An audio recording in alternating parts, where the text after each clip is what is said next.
Hello dear viewers. അപ്പോൾ ഇന്നത്തെ video നമ്മുടെ ഡോക്ടർ ഡൂമിനെ കുറിച്ചാണ്. സോ ഡോക്ടർ ഡൂം ആരാണ്, പിന്നെ ഡൂം എത്രയ്ക്ക് പവർഫുൾ ആണ്, ഡൂമിൻ്റെ ഒറിജിൻ, പവേഴ്സ് ആൻഡ് വീക്ക്നെസ് ഒക്കെ നമുക്ക് ഈ വീഡിയോയിൽ തന്നെ നോക്കാം. സോ വീഡിയോ കാണുന്ന എല്ലാവരും ഇപ്പോൾ തന്നെ മറക്കാതെ ചാനൽ സബ്സ്ക്രൈബ് ചെയ്യൂ. ഇതുപോലുള്ള അടിപൊളി വീഡിയോസിനായി വീണ്ടും വരുന്നതായിരിക്കും വീഡിയോസ് ഒക്കെ. സോ ഫസ്റ്റ് നമുക്ക് ഒറിജിൻ എന്ന് തുടങ്ങാം. So Stanley and Jack Kirby അവരാണ് ആദ്യമായിട്ട് നമ്മുടെ ഫാന്റാസ്റ്റിക് ഫോറിന്റെ വില്ലനായിട്ടാണ് ഡൂമിനെ ഇറക്കിയത്. പിന്നെ ഡൂമിനെ ഇൻട്രൊഡ്യൂസ് ചെയ്തതിന് ശേഷമാണ് ഡൂമിന് വേണ്ടി ഒരു ഒറിജിൻ സ്റ്റോറി തന്നെ അവർ എഴുതിയത്. ലെപ്പീരിയ എന്നൊരു നാട്ടിലെ ഒരു റൊമേനിയൻ ക്യാമ്പിലാണ് നമ്മുടെ ഡൂം ജനിക്കുന്നത്. അത് ഒരു സാധാരണ മനുഷ്യനായിട്ടാണ് ഫസ്റ്റ് ഡൂം ജനിക്കുന്നത്. ഡൂമിന്റെ അമ്മ സിന്ധ്യ വോണ്ടും അച്ഛൻ ബേണർ വോണ്ടും. സോ ഈ ലെറ്റ്വീരിയയിൽ റൊമാനിയൻ ക്യാമ്പിലുണ്ടായിരുന്ന എല്ലാവരെയും ബാരൻ എന്നൊരുത്തനാണ് അടിമയാക്കി വെച്ചിരുന്നത്. സോ ഈ അടിമകളായി ഉണ്ടായിരുന്ന എല്ലാ ജനങ്ങളെ രക്ഷിക്കാൻ വേണ്ടി വിക്ടറിന്റെ അമ്മ സിന്ധ്യ വോണ്ടും മിസ്റ്റിക്സ് ആൻഡ് മാജിക്സ് ഒക്കെ കയ്യിലെടുക്കും. സിന്ധ്യയ്ക്ക് മാജിക്കിലാണ് കൂടുതൽ ഇൻട്രസ്റ്റ്, പക്ഷേ ഡൂമിന്റെ അച്ഛനായ ബേണറിന് സയൻസിലാണ് കൂടുതലും ഇൻട്രസ്റ്റ് കൂടുതൽ. സോ അങ്ങനെ മാജിക്സിന്റെയും സയൻസിന്റെ ഇടയിലാണ് നമ്മുടെ ഡൂം ജനിക്കുന്നത്. സിന്ധ്യയുടെ പ്ലാൻ എന്താണെന്ന് വെച്ചാൽ എങ്ങനെയെങ്കിലും മാജിക് വെച്ച് നരകത്തിലോട്ടുള്ള ഡെവിലിനെ എങ്ങനെയെങ്കിലും കോണ്ടാക്ട് ചെയ്ത് പവേഴ്സ് ഒക്കെ എടുക്കണം. അതിനാണ് അങ്ങനെ നമ്മുടെ ഈ ബാരന്റെ പിടിയിലുള്ള ലെറ്റ്വീരിയയ്ക്ക് എങ്ങനെയെങ്കിലും ഫ്രീഡം മേടിച്ചു കൊടുക്കണം. സോ അതിനുവേണ്ടി നമ്മുടെ സിന്ധ്യ മെഫിസ്റ്റോനെ കോണ്ടാക്ട് ചെയ്യും. അങ്ങനെ മെഫിസ്റ്റോയും എല്ലാവരെയും കൊല്ലാൻ വേണ്ടി ഹെൽപ്പ് ചെയ്യാമെന്ന് ഡീൽ ഉറപ്പിക്കും. പക്ഷേ മെഫിസ്റ്റോ എന്ത് ഡീൽ ഇട്ടാലും അതിലൊരു ചതി ഉറപ്പായിട്ട് ഒളിഞ്ഞിരിക്കുന്നുണ്ടാവും. സോ അങ്ങനെ സിന്ധ്യയ്ക്ക് കിട്ടിയ പവേഴ്സ് വെച്ച് സിന്ധ്യ അവിടെയുള്ള സോൾജേഴ്സിനെയൊക്കെ കൊല്ലാൻ തുടങ്ങും. പിന്നെ ആ പവേഴ്സ് കൺട്രോൾ ചെയ്യാൻ പറ്റാതെ സോൾജേഴ്സിന്റെ കുട്ടികളെല്ലാം അറിയാതെ നരകത്തിലോട്ട് അയക്കാൻ തുടങ്ങും. സോ അങ്ങനത്തെ ആ ഗിൽട്ട് താങ്ങാൻ പറ്റാതെ സിന്ധ്യ പുറകോട്ട് തിരിഞ്ഞോടുമ്പോഴാണ് അവിടെ ഉണ്ടായിരുന്ന ഒരു സോൾജിയർ സിന്ധ്യനെ കുത്തി കൊല്ലുന്നത്. സോ മരിക്കുന്ന ടൈമിൽ നമ്മുടെ ബേണറിന്റെ അടുത്ത് വിക്ടറിനെ എങ്ങനെയെങ്കിലും പഠിപ്പിച്ച് ഒരു വലിയ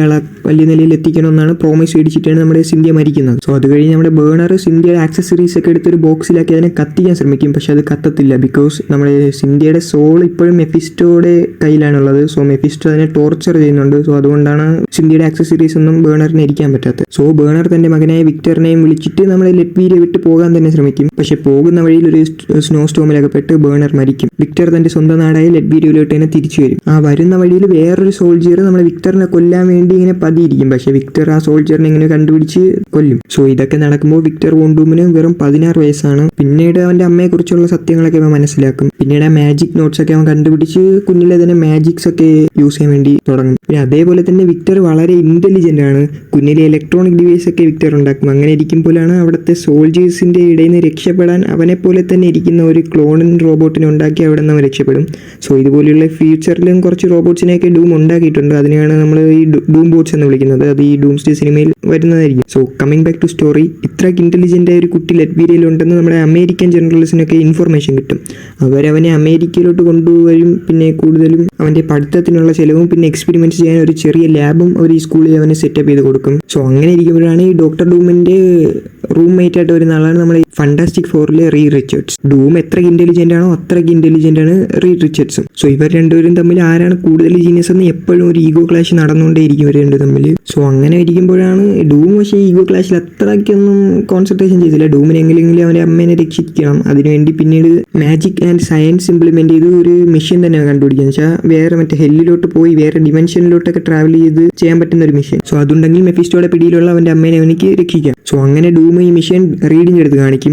എന്നാൽ ആ റീഡ് അത് മിഷീന്റെ ബ്ലൂ പ്രിന്റ് ഒക്കെ നോക്കി അതിലൊരു ചെറിയൊരു മാൽ ഫംഗ്ഷൻ ഡൂമിന്റെ അടുത്ത് പറയും. പക്ഷെ ഡൂമിന് അത് ഇഷ്ടപ്പെടത്തില്ല. സോ അടുത്ത ദിവസം തന്നെ ഡൂം ആ മിഷീനിൽ കയറിയിരുന്ന് അത് ആക്ടിവേറ്റ് ചെയ്യും. സോ അങ്ങനെ ഒരു സ്പ്ലിറ്റ് സെക്കൻഡ് അവൻ നരകത്തിലെത്തുകയും പിന്നെ മെഫിസ്റ്റോ അവന്റെ അമ്മേനെ ടോർച്ചർ ചെയ്യുന്നത് അവൻ കാണും. പെട്ടെന്ന് തന്നെ റീ റിച്ചർഡ്സ് പറഞ്ഞ മാൽ ഫംഗ്ഷനിങ് കാരണം ആ മെഷീൻ തന്നെ പൊട്ടിത്തെറിക്കും. അങ്ങനെ നമ്മളെ വിക്ടർ വോണ്ടൂമിന്റെ മുഖം ഒരു സൈഡ് നന്നായിട്ട് കരിയും. പിന്നെ സ്കൂൾ ലാബിൽ ഇത്രയ്ക്ക് ഡേഞ്ചറസ് ആയിട്ടുള്ള ഒരു എക്സ്പെരിമെന്റ് കണ്ടക്ട് ചെയ്തുകൊണ്ട് അവനെ സ്കൂളിൽ നിന്ന് തന്നെ ഡിസ്മിസ് ചെയ്യും. സോ ഇതൊക്കെ അറിയുന്ന മറ്റേ അമേരിക്കൻ ജനറൽസ് അവനെ കൈയൊഴിയും. അപ്പോൾ വീണ്ടും വിക്ടർ വോണ്ടും 0 ആകും. അങ്ങനെ കുറച്ച് ദിവസങ്ങൾ മുമ്പോട്ട് പോകുമ്പോഴാണ് വിക്ടർ ഓക്ടോ എന്നൊരാളെ കണ്ടുമുട്ടുന്നത്. ചില സ്ഥലങ്ങളിൽ വിക്ടറിനെ ഇയാൾ ഓക്ടോ ഫോളോ ചെയ്യുന്നുണ്ടെന്ന് മനസ്സിലാക്കും. സോ അങ്ങനെ ഇരിക്കുമ്പോൾ വിക്ടർ തന്റെ ക്രഷായ വലേരിയനെ മീറ്റ് ചെയ്യാൻ പോകുമ്പോൾ അവിടെ ചെറിയൊരു ഗൺഫയർ നടക്കും. അവിടെ ഓക്ടോ വിക്ടറിനെ അതായത് ഓക്ടോന്റെ മാജിക് യൂസ് ചെയ്ത് വിക്ടറിനെ രക്ഷിക്കും. സോ അത് കണ്ട് വിക്ടർ ഷോക്ക് ആകും. അങ്ങനെ വിക്ടർ നീ ആരാണെന്ന് ഓക്ടോന്റെ അടുത്ത് ചോദിക്കും. അങ്ങനെ ഓക്ടോ പറയും, നിനക്ക് വേണ്ടിയാണ് ഞങ്ങൾ ഇത്ര വർഷവും കാത്തിരുന്നത്. ഞാൻ ടിബറ്റിൽ നിന്നാണ് വന്നത്. അവിടെ കുറെ മോങ്സ് ഉണ്ട്. അവർ പറഞ്ഞു നമ്മൾക്കൊരു ലീഡർ വരും. അവന്റെ മുഖത്ത് മുറിപാടുകൾ കാണും. അതും പോരാത്തോണ്ട് മുഖത്തൊരു മാസ്ക് ഇട്ടിരിക്കുമെന്നാണ് പറഞ്ഞ് അങ്ങനെ ഓക്ടോ മരിക്കും. അങ്ങനെ വിക്ടറിന് കുറെ കൺഫ്യൂഷൻസ് ആകും. ഈ ടിബറ്റിൽ നിന്ന് ആരായിരിക്കും അങ്ങനെയൊക്കെ പറഞ്ഞിരുന്നു. സോ അവൻ ടിബറ്റിലോട്ട് പോകാൻ വേണ്ടി തീരുമാനിക്കും. പിന്നെ അവിടെ എത്തി വിക്ടർ കൊണ്ട് മോങ്സുമായിട്ടൊക്കെ പരിചയപ്പെട്ട് പിന്നെ കൂടാതെ തന്റെ ഈ ടെക്നോളജീസ് ഒക്കെ മോങ്സിന് പങ്കുവയ്ക്കും. പിന്നെ മോങ്സ് അവനെ ഈ മാർഷ്യൽ ആർട്സ് ഒക്കെ പഠിപ്പിച്ചു കൊടുക്കും. സോ ആ ടെമ്പിളിൽ ഇരിക്കുമ്പോഴാണ് നമ്മുടെ വിക്ടർ വോണ്ടൂമിന് ഡൂമിന് അറിയാൻ വരുന്നത് റീഡ് റിച്ചർഡ്സ് വലിയൊരു സക്സസ്ഫുൾ സയന്റിസ്റ്റ് ആണ്. സോ അതും ഒരു വിധത്തിൽ ഡൂമിന്റെ ഈഗോ തന്നെ ട്രിഗർ ചെയ്ത് വിടും. പിന്നെ അവിടെയുള്ള മോങ്സിന്റെ ഒക്കെ ഹെൽപ്പ് വെച്ചിട്ട് ഒരു പവർഫുൾ ആയ ഒരു ടൈറ്റാനിയം ആർമർ തന്നെ ക്രിയേറ്റ് ചെയ്യും. പിന്നെ മാസ്ക്, അതായത് ഡോക്ടർ ഡൂം മുഖത്തിട്ട് ചെയ്യുന്ന മാസ്കിന് ഏതാണ്ട് പഴയ സ്റ്റോറിയിൽ വേറെ ഒരു ഡെഫിനിഷൻ കൊടുത്തിട്ടുള്ള.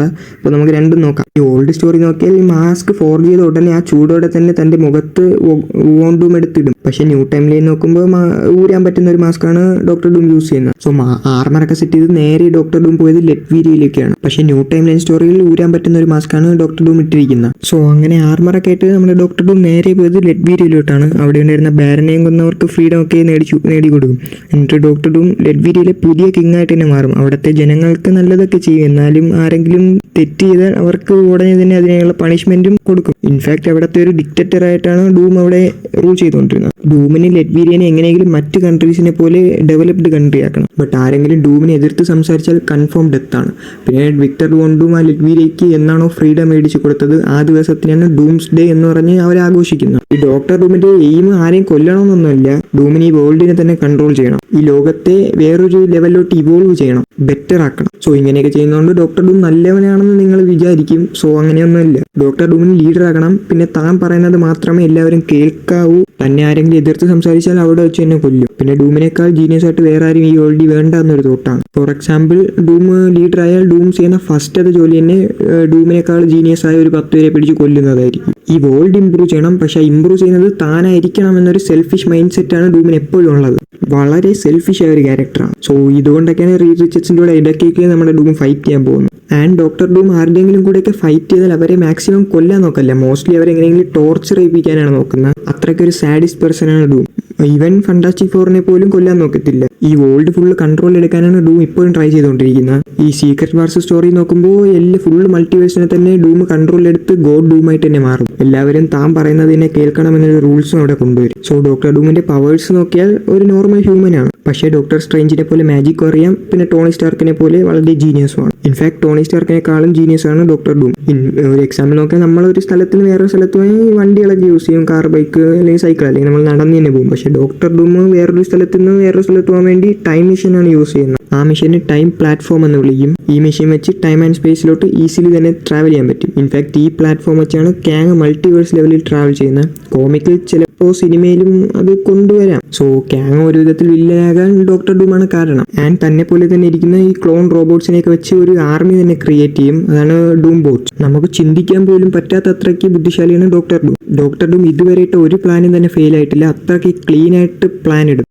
പിന്നെ കുറേ ഇൻവെൻഷൻസ് ഒക്കെ അപ്പോഴപ്പോഴും ചെയ്തുകൊണ്ടിരിക്കും. ഇപ്പോൾ ബോറടിച്ചാൽ ഡോക്ടർ ഡൂം പോയൊരു മെഷീൻ അങ്ങ് ഉണ്ടാക്കും. അത്രേ ഉള്ളൂ. അത്രയ്ക്ക് ജീനിയസ് ആണ്. പിന്നെ ഓൾസോ ഈ മാർഷ്യൽ ആർട്ടിസ്റ്റ് ആണ്. ഈ ടിബറ്റിലെ മോങ്സ് ആണ് മാർഷ്യൽ ആർട്സ് നമ്മുടെ ഡോക്ടർ ഡൂമിന് പഠിപ്പിച്ചു കൊടുത്തത്. ഒരു side technology and fighting skill ഉണ്ടെങ്കിലും മറ്റേ സൈഡ് മാർഷ്യൽ ആർട്സും മാജിക്കും. കോമിക്കിൽ ഓൾമോസ്റ്റ് നമ്മുടെ ഡോക്ടർ ഡൂം സോർസറർ സുപ്രീം ആകാൻ വേണ്ടി ഇവരെ തീരുമാനിക്കും. പക്ഷേ ഇടയ്ക്ക് നമ്മുടെ ഡോക്ടർ സ്ട്രേഞ്ചിനെ തന്നെ വീണ്ടും സോർസറർ സുപ്രീം ആയിട്ട് തന്നെ നിയമിക്കും. ഒരു സ്റ്റോറിയിൽ നമ്മുടെ ഡോക്ടർ ഡൂമും പിന്നെ ഡോക്ടർ സ്ട്രേഞ്ചും ടീം അപ്പ് ചെയ്ത് മെഫിസ്റ്റോനെ ഡിഫീറ്റ് ചെയ്യും. അങ്ങനെ മെഫിസ്റ്റോന്റെ പിടിയിലുള്ള ഡൂമിന്റെ അമ്മ സിന്ധ്യ വോൺ ഡൂമിന്റെ സോളിനെ അവിടെ നിന്ന് രക്ഷപ്പെടും. ഡോക്ടർ സ്ട്രേഞ്ചിനെക്കാളും ഡൂമിന് ഈ കോസ്മിക് എനർജീസിനെ കുറിച്ച് കൂടുതൽ പിടിയുണ്ട്. ഒരു ടൈമിൽ സിൽവർ സർഫറിന്റെ ആ ബോർഡ് ഈ മാജിക്കും ടെക്നോളജിയും വെച്ച് യൂസ് ചെയ്ത് ഡോക്ടർ ഡൂം റൈഡ് ചെയ്തിട്ടുണ്ട്. കോസ്മിക് എനർജി ഒക്കെ ഈസിലി തന്നെ ഡോക്ടർ ഡൂം കൺട്രോൾ ചെയ്യും. അയൺമാൻ ജീനിയസ് ആണ്, പക്ഷെ കോസ്മിക് എനർജീസിനെ കുറിച്ചൊന്നും അറിയില്ല. ഡോക്ടർ സ്ട്രേഞ്ചിന് കോസ്മിക് എനർജിനെ കുറിച്ചൊക്കെ അറിയാം, പക്ഷെ ടെക്നോളജി അവയർനെസ് ഇല്ല. But dome technology and magic ഒക്കെ ബ്ലെൻഡ് ചെയ്തുകൊണ്ടാണ് യൂസ് ചെയ്യുന്നത്. അതുകൊണ്ടാണ് ഡൂം ഇപ്പോഴും കോമിക്കിൽ തന്നെ ഒരു യുണീക് ക്യാരക്ടറായിട്ട് തന്നെ നിൽക്കുന്നത്.